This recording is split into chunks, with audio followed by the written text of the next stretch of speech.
Jack Harper, a 34-year-old documentary filmmaker from Los Angeles County, built his career on investigating high-profile criminal cases.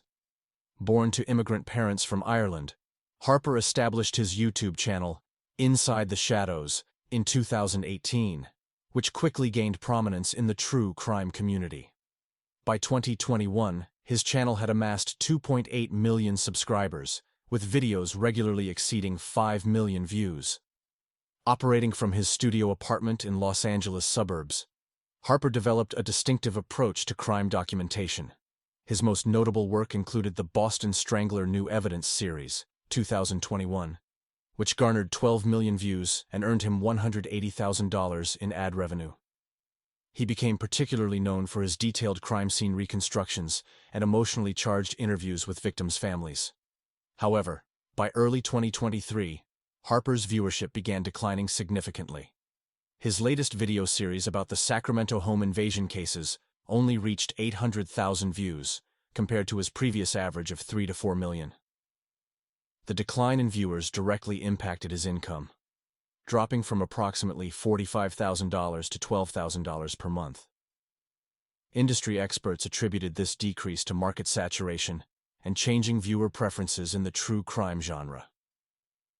On September 15, 2023, while browsing through local news reports, Harper discovered information about a series of murders in Los Angeles suburban areas. The perpetrator, dubbed the Shadow Reaper by local media, had claimed 4 victims between July and September 2023. Each victim was found in different locations across suburban areas of Los Angeles County, with the murders occurring within a 15-mile radius of each other. The killer's signature became evident through specific markings left on the victims' bodies, distinctive cross-shaped incisions on their backs, approximately 6 inches in length. Detective Nancy Ward of the LAPD's Homicide Division confirmed in a press conference on September 12, 2023, that these markings linked all 4 murders to the same perpetrator.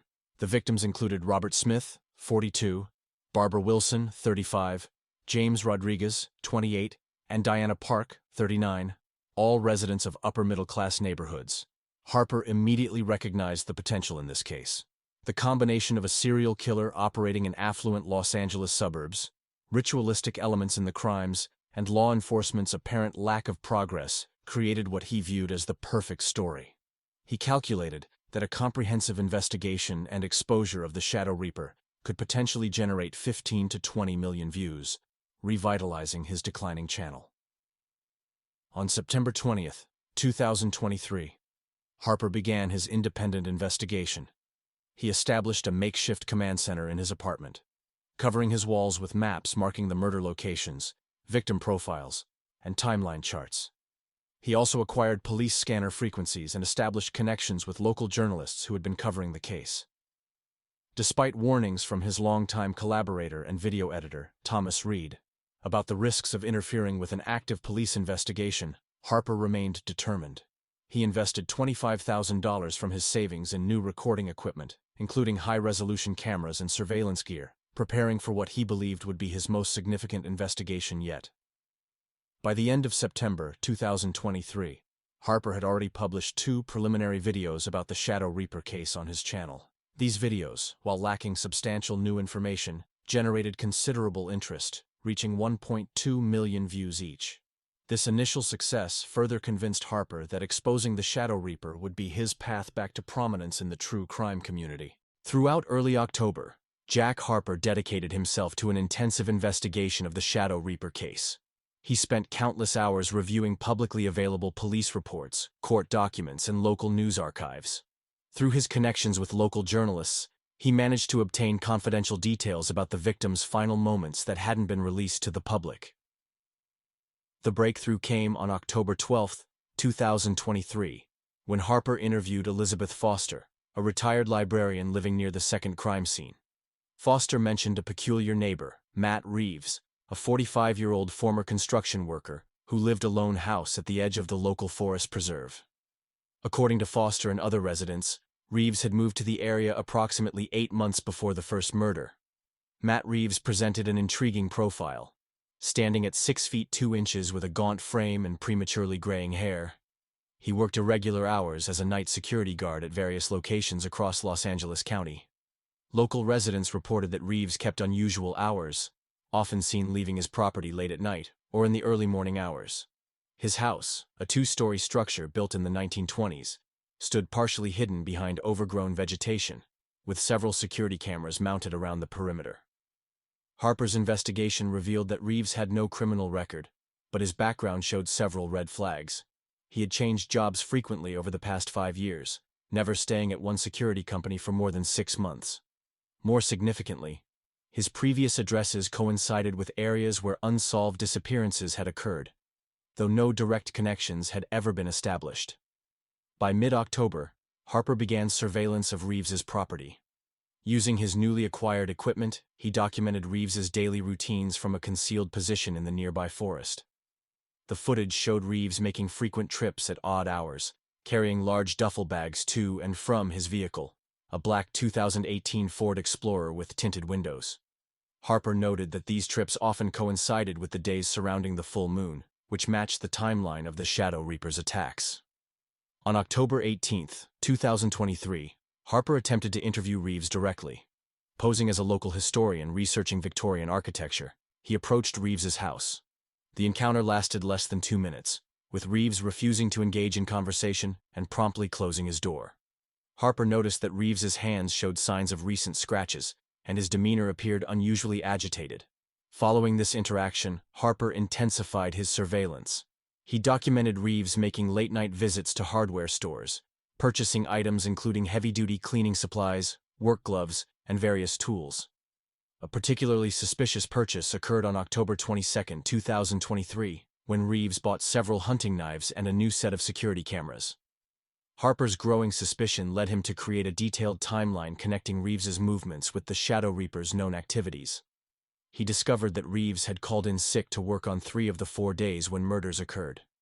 Additionally, cellular tower data obtained through his journalist contacts showed Reeves's phone pinging near 2 of the murder sites within hours of the estimated times of death. By the end of October, Harper had compiled what he believed to be compelling circumstantial evidence against Reeves. His research indicated that Reeves had lived in Seattle during a series of unsolved murders in 2019, and in Phoenix during similar crimes in 2021, though he had never been considered a suspect in either case. Harper's latest video about the Shadow Reaper investigation, carefully edited to avoid directly naming Reeves, reached 2.5 million views within 48 hours of posting. The video highlighted the profile of a potential suspect without revealing specific details, generating intense speculation among his viewers and reigniting interest in his channel. However, Harper knew he needed concrete evidence to confirm his suspicions and make the story that would revive his career. On October 28, 2023, while conducting his regular surveillance, Jack Harper observed Matt Reeves loading several suitcases into his Ford Explorer at approximately 5:45 a.m. Through his surveillance equipment, Harper captured footage of Reeves securing his property and driving away.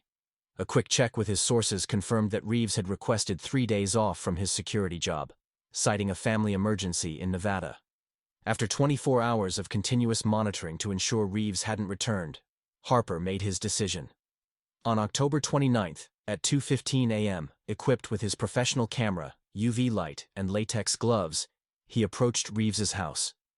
Using basic lockpicking tools purchased from an online retailer, Harper managed to gain entry through a poorly secured basement window, carefully avoiding the security cameras he had mapped during his surveillance.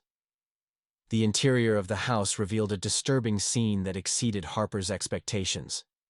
The basement contained a makeshift workspace with walls covered in newspaper clippings about the Shadow Reaper cases. A corkboard displayed photographs of the 4 known victims, connected by red strings to maps marking their last known locations. Harper methodically filmed everything, ensuring steady shots despite his growing excitement.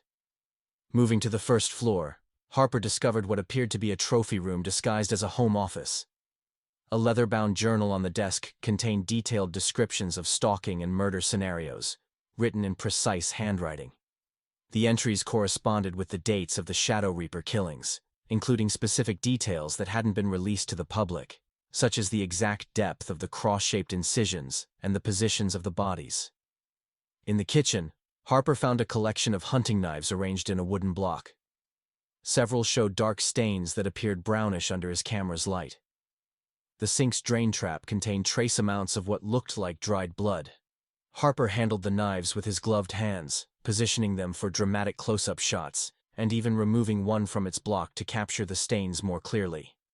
The most incriminating evidence appeared in a hidden compartment behind a loose baseboard in the master bedroom. Harper discovered a box containing what seemed to be personal effects from the victims: Barbara Wilson's wedding ring, James Rodriguez's wallet, and Diana Park's distinctive silver necklace.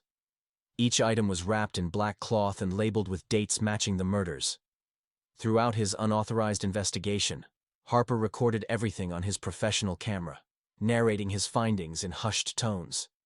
He spent approximately 2 hours inside the house, meticulously documenting what he believed to be irrefutable evidence of Reeves's guilt.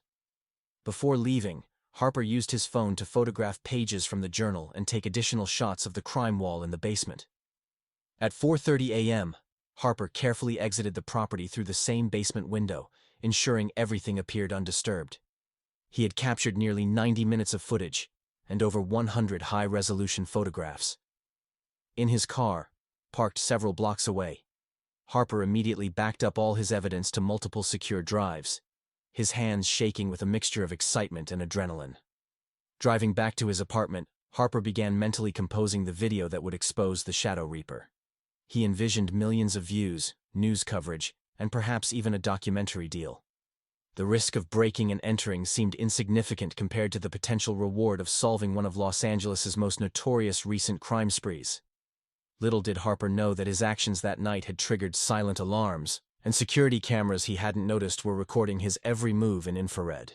On November 1, 2023, at 8 p.m. Pacific Standard Time, Jack Harper uploaded a 45-minute video titled "Shadow Reaper Exposed: The True Identity of LA's Most Wanted Killer" to his YouTube channel, Inside the Shadows.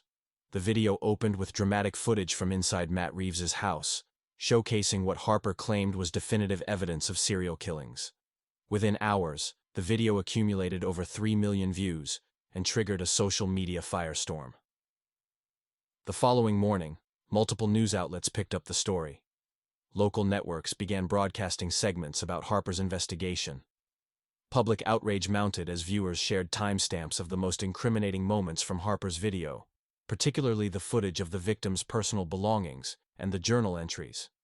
However, on November 3rd, the LAPD received a formal complaint from Matt Reeves, who had returned from Nevada.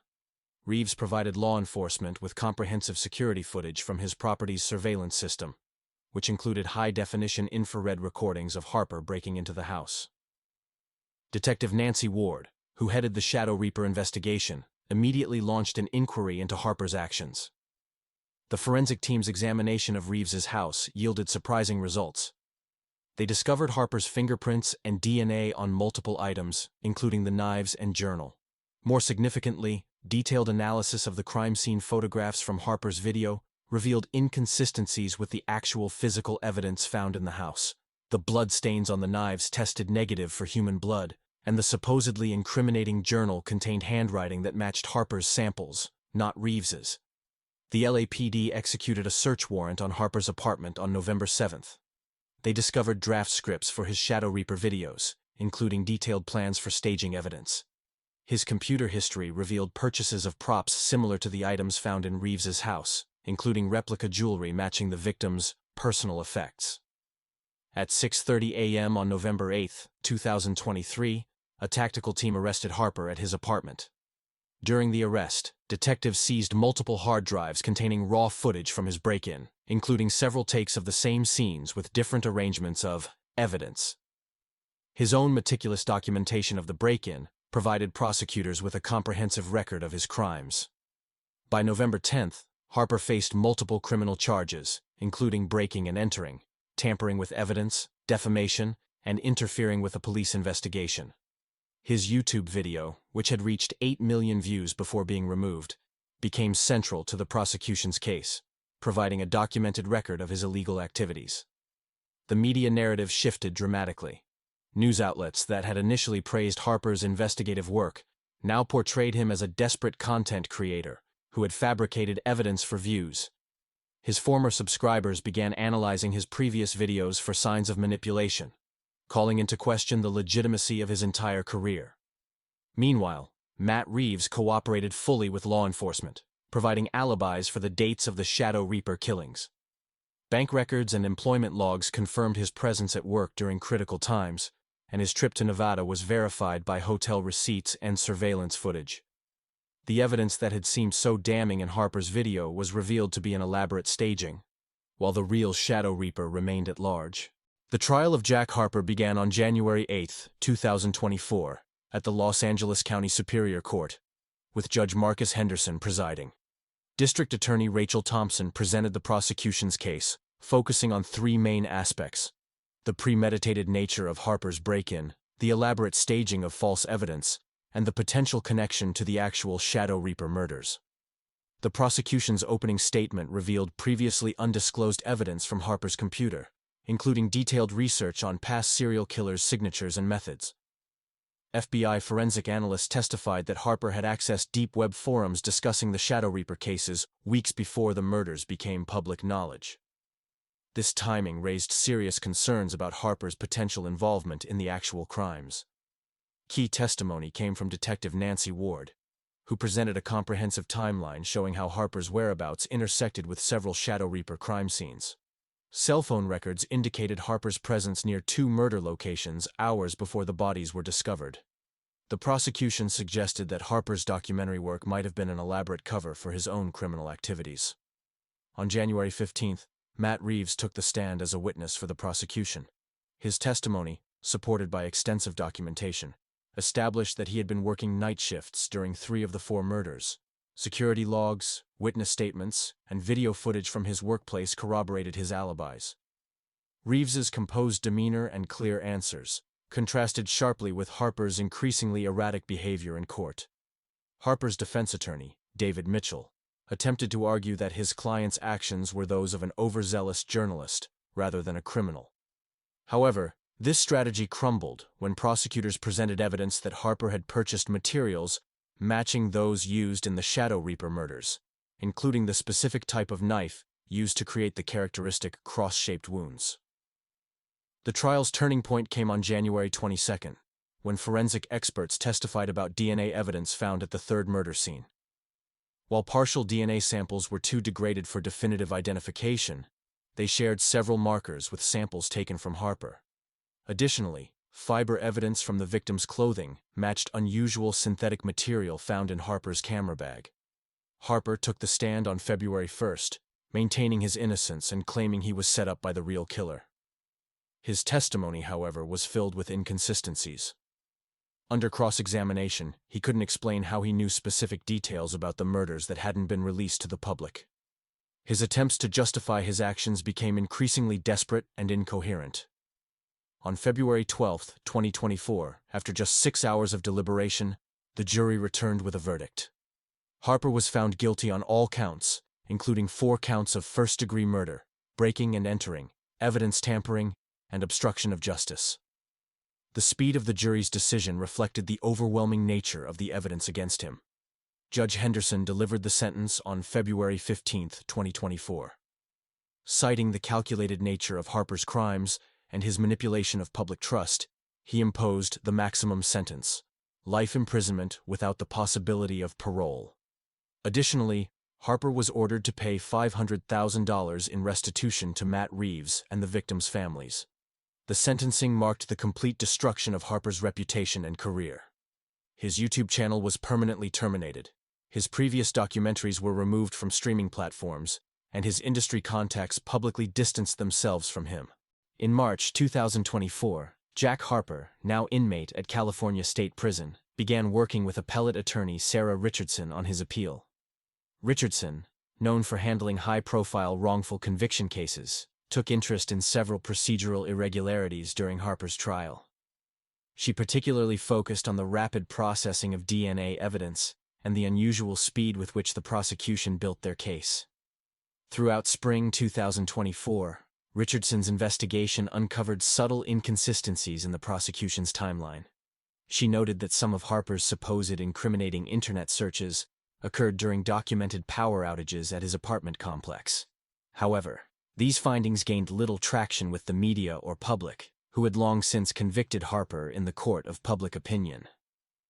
On June 15, 2024, Richardson filed a 180-page appeal, citing 23 potential procedural errors and presenting new analysis of Harper's cell phone location data. The appeal argued that the tower ping evidence used to place Harper near the murder scenes had been misinterpreted, as the coverage areas overlapped with several major highways he frequently used for his documentary work. Meanwhile, Harper's mental state began deteriorating in prison. His prison psychiatrist, Dr. Marcus Bennett, documented increasingly paranoid behavior. Harper spent hours writing detailed journals about the Shadow Reaper case, insisting that every new piece of evidence confirmed his theory about being framed. Prison officials noted that he spent his recreation time creating elaborate wall charts in his cell, similar to those he once used in his investigations.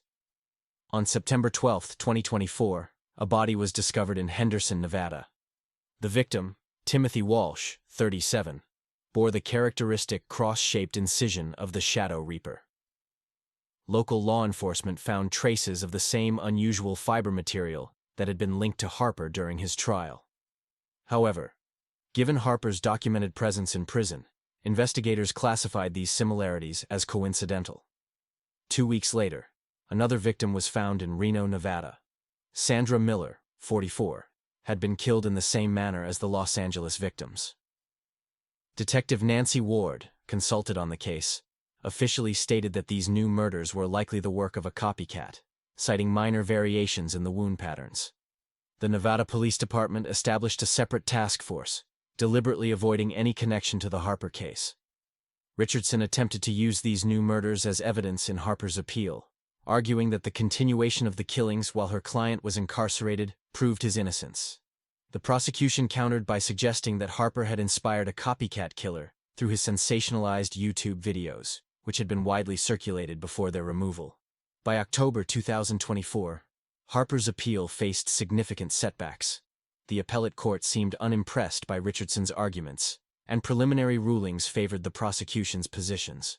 Major media outlets ignored the new developments, with only a few true crime podcasts exploring the possibility of Harper's innocence.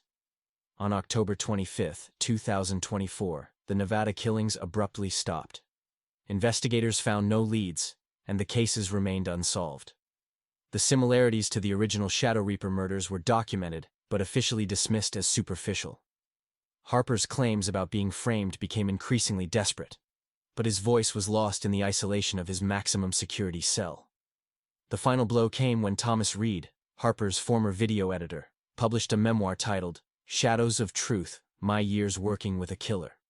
The book detailed Reed's suspicions about Harper's behavior during their collaboration, further cementing public perception of Harper's guilt.